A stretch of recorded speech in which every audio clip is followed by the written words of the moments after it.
Good afternoon, everybody. Welcome back to a video. I'm going to redo this reaction video because on the PC it had way too many skips. So I'm going to do this again. This is Lex Force or Lex-STFC.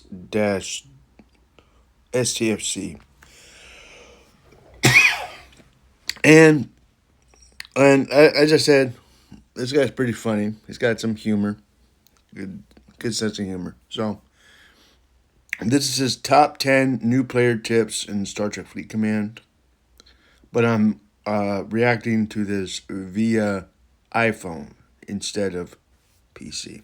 So, Fleet Command can be extremely overwhelming at first glance, especially with all of the buttons, rewards, and notifications. I mean, I know I felt pretty lost when I first started playing the game. However, you won't be, as I've compiled 10 extremely useful tips for you new players so that you can navigate the galaxy efficiently and confidently, as well as how to join my alliance and play along with me. For our first tip, let's start out with what you should prioritize when it comes to upgrading your base. At the start, you want to focus on leveling up your operations building as fast as possible. This building determines your level. and every level, you have to upgrade a smaller module before you upgrade the operations building.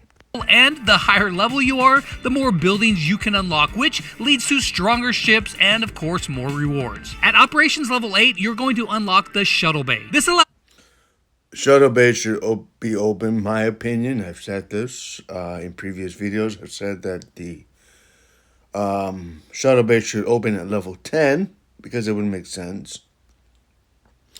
But level 8 is, in my opinion, a little too early in the game to open the shuttle bay to do away teams. But whatever. Let's continue. you to send officers on away team missions to collect free loot. Who doesn't like free? Now, I'll get a little more into the away teams in just a second, but another building that should always be leveled to max is your shipyard. This allows you to build better and more powerful ships, and once you reach level 14, you're going to be able to unlock the Talia, which will be your best early. You can probably do the Tala earlier than 14, possibly. Because I have the ECS Fortunate, I have the Rialta. I think I have do I have a no, I don't have a mining ship yet. But I should have a mining ship in the next video that I do. We'll see about that. But I'm hoping that we can get a good ship like the Tala before level 14. But I might be wrong. Game warship until you reach the 20s. Now, I'll go over ships and officers in a video very soon, but moving on to level 15 is where you'll receive a token in your chest to unlock the mess hall. Now, from this point on, every day you're going to receive replicator rations in the gifts tab, which you use them to upgrade the mess hall. You will want to collect these every single day and keep your mess hall upgraded, as this is going to grant you a big buff to your officer stats and your research speed. I mean, who doesn't want free buffs? It's like hitting the gym every day, but without all this sweat and, well, effort. Now, at level 16 is when you're going to unlock the Envoy. This is going to be your primary survey or, your mining ship. You send these ships out passively to mine material. I might have. Do I have an Envoy? Let me check to see if I have an Envoy. I'm not sure if I do. Do I have an Envoy? I think I do. Maybe I don't. I know I have the Rialta, USS ECS Fortunate, Orion Corvette. Yeah, ECS Fortunate. Let me look at the ships. This is.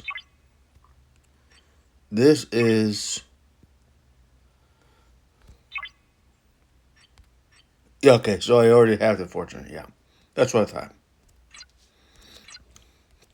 Yeah, I already have the Fortunate. You probably saw that sideways, so I apologize for that. Let me go back to the video. For you, and the Envoy is going to be your best survey ship until you reach level 26. Now, I'm at level 23 right now, and I built another Envoy just to mine more resources because it's just that good. And I might just build a third one because I can. 3 envoy ships, Lex? 3? Come on, man. You only need 3. How are you going to get more missions if you only just use your envoys? How? How? That's my question. Now, when you reach level 20, you'll be able to complete the quest, Show Us Your Metal. And with this, you'll unlock the War Room. Which this is going to I allow have you to not claim... done yet. I've done that mission, but I've never opened the War Room. I may have to focus on that when I get to level 20. rewards for completing PvP And I do that mission, Show Us Your Metal. tasks and earn emblems of honor. In turn, you're going to use these to level up your War Room to boost your offensive stats even more. Now, those are all important milestones for your operations level in the early game. But now let's talk a bit about the research tree, which at first looks pretty overwhelming. Now, there are various different trees to research. However, in the start, you only need to worry about the combat, station, and away teams. The station tree is used to unlock new buildings and ships, such as the shuttle bay and the envoy, which I mentioned earlier. You want to keep your station tree upgraded as far as your operations allow you. However, where you really want to prioritize your research is on the combat and the away team's tree. Now, there is no specific skill that you should upgrade more than others. However, make sure to progress to be able to unlock ships in the combat tree, such as the Talia, and later on even more powerful ships. Now, for the away team's tree, you'll need service awards. You can get these by sending officers away on assignments to find them, and in return, you'll be able to get even better rewards for these passive missions. Away teams are one of the most important things to focus on, especially for you free-to-play players, as you're going to get plenty of passive loot in the long run. And as a bonus, once you acquire enough resources, you'll be able to unlock these prime upgrades, which give huge boosts to your combat and your base. Now that we've got our base and our research covered, let's talk a bit about the map to give you some quality of life tips that'll make it a lot easier for you to navigate around with ease. If you find the screen too cluttered when navigating a system, you can press this button right here to turn on combat mode, which will collapse all of the UI on top of your screen. Alternatively, if you want to keep some UI but collapse some of the other ones, you can press these arrows to do so. Now, if you zoom out into the galaxy, in the same spot where the last button was in the system, you'll be able to choose filters to see what hazards, hostiles, and resources are located in each system without actually having to go into it, that is, if you've already discovered it. Maybe you're looking for higher leveled enemies. Yeah, you have to open up a system. You have to go there and open it up before you see what's going on inside. Kind of